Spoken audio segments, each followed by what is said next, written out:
ഈ കഴിഞ്ഞ മെയ് 28-നായിരുന്നു കേട്ടോ എൻ്റെ ഉമ്മാടെയും വാപ്പാടെയും വെഡിങ് ആനിവേഴ്സറി.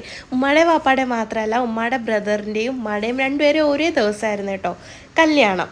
അപ്പോൾ നമ്മൾ വെഡിങ് ആനിവേഴ്സറി ആഘോഷിക്കുമ്പോൾ എപ്പോഴും ഈ 4 പേരും കൂടെ നിന്നിട്ടായിരിക്കും കേട്ടോ ആഘോഷിക്കാറുള്ളത്. ഒരേ ദിവസമായിരുന്നല്ലോ. അപ്പോൾ ഇതിപ്പോൾ 30ാമത്തെ കൊല്ലമാണ് കേട്ടോ. അതുകൊണ്ട് തന്നെ ഈ വട്ടം മാമാടെ വീട്ടിലേക്ക് നമ്മൾ വിളിച്ചിട്ടുണ്ടായിരുന്നു. അങ്ങനെ അവിടെ പോയി നമ്മൾ കേക്ക് കട്ടിങ് ഒക്കെ ഉണ്ടായിരുന്നു. എന്തൊരു വിശേഷം വന്നാലും ഒരു കേക്ക് കട്ടിങ് അതിൻ്റെ ഒരു ഭാഗമാണല്ലോ. അങ്ങനെ നമ്മൾ കേക്കൊക്കെ സർപ്രൈസൊക്കെ ആയിട്ടായിരുന്നു കേട്ടോ ഓർഡർ ചെയ്തിട്ടുണ്ടായിരുന്നത്. കേക്ക് മുറിച്ചു, എല്ലാവരും ഇങ്ങനെ കഴിച്ചുകൊണ്ടിരിക്കുക. അപ്പോൾ എനിക്ക് കൂടാൻ പറ്റിയില്ല. ഞാൻ തിരിച്ച് പാലക്കാടിലേക്ക് വന്ന് ഒരു 5 ദിവസം കഴിഞ്ഞിട്ടായിരുന്നു കേട്ടോ ആനിവേഴ്സറി വരുന്നത്. എനിക്ക് നിൽക്കാൻ പറ്റിയില്ല, അതുകൊണ്ട് എനിക്ക് പോരേണ്ട വന്നു. എന്നാലും ആ കുറവൊന്നും ഇല്ലാണ്ട് എല്ലാവരും നല്ല അടിപൊളിയായിട്ട് ആഘോഷിച്ചു, കേക്കൊക്കെ കട്ട് ചെയ്തു. പിന്നെ എല്ലാവരും തന്നെ ഗിഫ്റ്റൊക്കെ സർപ്രൈസായിട്ടൊക്കെ മേടിച്ച് വെച്ചിട്ടുണ്ടായിരുന്നു കേട്ടോ.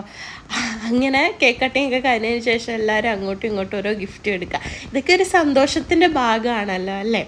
അപ്പോൾ അന്നത്തെ ഒരു ദിവസം, അത് 30ാമത്തെ വർഷമാകുമ്പം അതൊരു സ്പെഷ്യലും കൂടെ ആണല്ലോ, 30 വർഷം എന്ന് പറയുന്നത്.